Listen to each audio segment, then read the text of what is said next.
കേരളത്തിലെ വിനോദസഞ്ചാര മേഖലയെ പരിപോഷിപ്പിക്കുന്നതിനായിട്ട് കേരള സർക്കാർ ഒട്ടേറെ പദ്ധതികൾ ആവിഷ്കരിച്ചിട്ടുണ്ട്.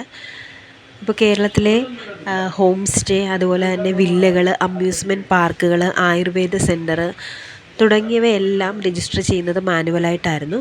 ഇപ്പോൾ അതിൻ്റെ എല്ലാം ഓൺലൈൻ രജിസ്ട്രേഷനാണ് അതിനെല്ലാം ചെയ്യേണ്ടത്. ഓരോ ബിസിനസ് സംരംഭത്തിനും ഓരോ സർവീസ് പ്രൊവൈഡേഴ്സിനും വ്യത്യസ്തമായ രേഖകളാണ് അപ്ലോഡ് ചെയ്യേണ്ടത്.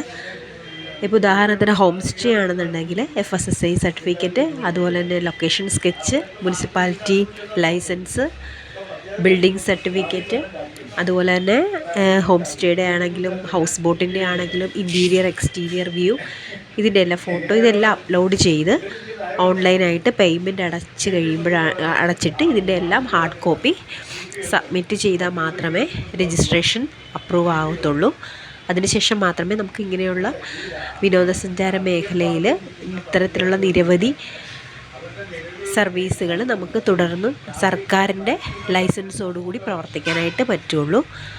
അപ്പോൾ രജിസ്റ്റർ ചെയ്തിട്ടില്ലാത്തവർ, രജിസ്ട്രേഷൻ എക്സ്പയർ ആയിട്ടുള്ളവർ എല്ലാവരും ഓൺലൈനായിട്ട് രജിസ്റ്റർ ചെയ്യണം. അതിന് ഈ സർട്ടിഫിക്കറ്റുകളും എല്ലാത്തിൻ്റെയും ടാക്സ് റെസിപ്റ്റ് പുതിയത് വേണം. ഇതെല്ലാം അപ്ലോഡ് ചെയ്ത് ഓൺലൈൻ രജിസ്ട്രേഷൻ ചെയ്യേണ്ടതാണ്. കേരള ടൂറിസം .org എന്ന വെബ്സൈറ്റിലൂടെയാണ് രജിസ്റ്റർ ചെയ്യേണ്ടത്. അപ്പോൾ ഇതുമായിട്ട് ബന്ധപ്പെട്ട് എന്തെങ്കിലും സംശയങ്ങളുണ്ടെന്നുണ്ടെങ്കിൽ ഞങ്ങളുടെ ഫോൺ നമ്പറിൽ വിളിക്കാം. 0477 40 69931.